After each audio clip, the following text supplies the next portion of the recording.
WIAT.com, and it's starting to feel a little fallish out there. A little cooler out there tonight. Storm Track Chief Meteorologist Mark Prater's tracking a lot what's going on in the tropics with Joaquin and what's happening here. Yeah, we've got a whole lot to talk about, not only with the tropics, but also we've got rain chances going up again. We've got high school, college football, a lot happening this weekend as well around the Birmingham metro area. I'll be out at Regions Field on Saturday morning for the ALS walk. Hope you can make it out there as well. Let's start off with a look at a picture which was sent in from Danny Bobo out of Coleman. Gorgeous shot. Thanks so much, Danny.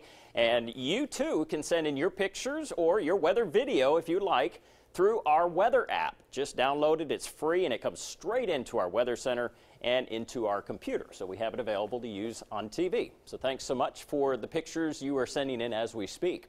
Our Storm Track hour-by-hour forecast not showing a whole lot in the way of change as we go through the rest of this evening. Temperatures eventually will get down into the mid and low 60s. Some spots already, though, a bit chilly out there, especially in Coleman, where it's already 63. No rain out there, though. We are dry. We do have plenty of clouds still hanging around, though. And now that we're into fall, you'll see that the trend over the next couple of days offers a lot of the white, which is where we'll see cloud cover. Cloudy skies to start your morning tomorrow morning, and then throughout the day we will have a few showers that sneak across the state line out of North Georgia. This is actually a part of the remnants of a low pressure system, which is an upper level low. Gave us our cloud cover earlier in the week. Well, it moved over into Georgia, and now it's helping to spread showers in our direction as we get into tomorrow afternoon, tomorrow night, and into Friday. So for those of you who are going to be traveling, maybe headed over I-20 towards Athens, you'll be dealing with showers. Same if you're headed down 280, up 85, all the way over to Auburn. It is going to be a bit damp during the day on Friday. So if you're leaving early, plan on that. Those showers continue into the lunch hour, and then we will see more shift over into West Alabama by about 5 o'clock. Not raining continuously, but it's going to be that on again, off again rain, where at times it's just annoying when you're trying to drive. You don't have that setting on the wiper where you're trying to figure out should it be going faster or not, but you get the idea. These will be on again, off again, and more of the tropical nature, not necessarily thunder showers. Keeping the chance of a shower in our forecast for our high school football. Certainly a possibility throughout the kickoff, halftime, and then likely wrapping up by the fourth quarter, but temperatures into the 60s, and it is going to be a bit cooler, so sweatshirts, finally.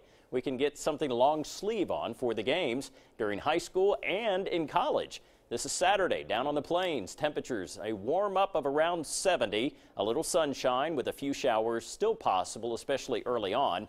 And if you're headed towards, well, at least Athens for the Alabama game against Georgia, temperatures into the 60s, cloudy, a few showers possible. But this is Joaquin. And, well, what does Joaquin have to do with the Bama game?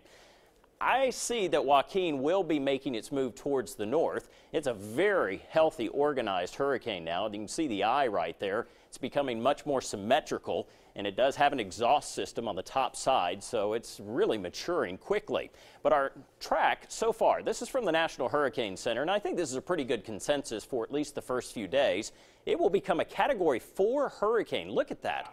For the Bahamas. So the Bahamas will be getting hammered, and then it tracks towards the north up into the Atlantic. This is by Saturday evening. You have to keep in mind, though, with a hurricane, a lot of times a hurricane will pull moisture from around it, and that dries out areas on the perimeter of it. So I don't see that it will be broad enough to necessarily affect the Athens area, but there still could be a few showers thanks to it. And the latest track has it making its way onshore just across the border right there, the state line for North Carolina and Virginia, and eventually up through Delaware and Maryland as a Category 2 hurricane.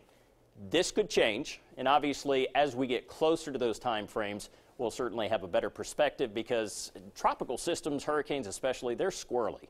I mean, they can do all kinds of crazy things. They can do circles out in the Atlantic.